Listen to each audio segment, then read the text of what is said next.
अच्छा 10th class, देखो ये सवाल देखो, हमें बड़ा सिंपल सवाल है। क्वेश्चन ये है कि हमारे पास एक क्लॉक दे रखी है, ठीक है, उसका मिनट हैंड 18 सेंटीमीटर उसकी लंबाई है, और हमें बताना है कि वो 35 मिनट में कितना एरिया स्वीप आउट कर रहा है। आ रहा समझ में नहीं आ रहा है? 35 मिनट में कितना एरिया स्वीप आउट कर रहा है, यानी ये एरिया आपको बताना है। ये गॉट माई पॉइंट ना, ठीक है। तो हम इसको कैसे करेंगे, देखो आपको क्या चाहिए होगा इसके लिए, देखो आपको चाहिए होगा एंगल, हाँ या ना? अरे बाल को चाहिए होगा, नहीं चाहिए होगा? एंगल चाहिए होगा ना। अब एंगल को हम कैसे निकालें, देखो पहले कंसेप्ट देखो कि अगर 60 मिनट घूमती है ये पूरी, अगर ये वाला मिनट हैंड हमारा 60 मिनट घूमता है, 60 मिनट अगर ये घूमेगा तो हमारा पूरा एंगल कितना होगा मेरे बेटा? 360 डिग्री, यस और नो? तो अगर ये 1 मिनट घूमेगा तो कितना हो जाएगा? 360 अपॉन 60। अरे हाँ ना, समझ में आ रहा नहीं आ रहा है?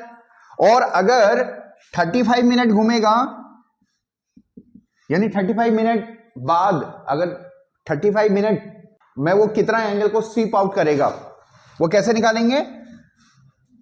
360 अपॉन 60 इंटू 35। ये थीटा की वैल्यू आ जाएगी हमारे पास। आया नहीं आया समझ में? ठीक है, अब हम इसको, कितना एंगल आया? थीटा की वैल्यू 210। वेरी गुड, समझ में आ रहा नहीं आ रहा है? ठीक है, अब हमें एरिया चाहिए ना, तो हम एरिया कैसे निकालेंगे? एरिया का तो हमारे पास फॉर्मूला सिंपल है, एरिया इक्वल टू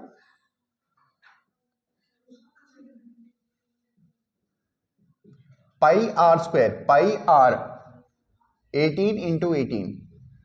ये आया समझ में नहीं आया? इतना सेंटीमीटर स्क्वायर। अब इसको सॉल्व कर दो, 18 दूना 36, 2 से फिर कट जाएगा 9,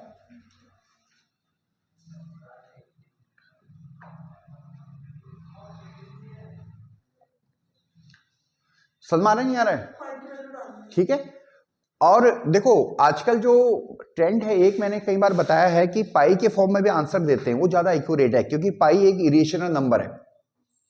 समझ में आ रहा है? अगर पाई की वैल्यू उसने कहा है कि आप पुट करो, दे रखी है इसमें, अगर पाई की वैल्यू अगर आपको बोल रखा है तो आप आंसर दे देना, नहीं तो आप इस फॉर्म में आंसर दे सकते हो।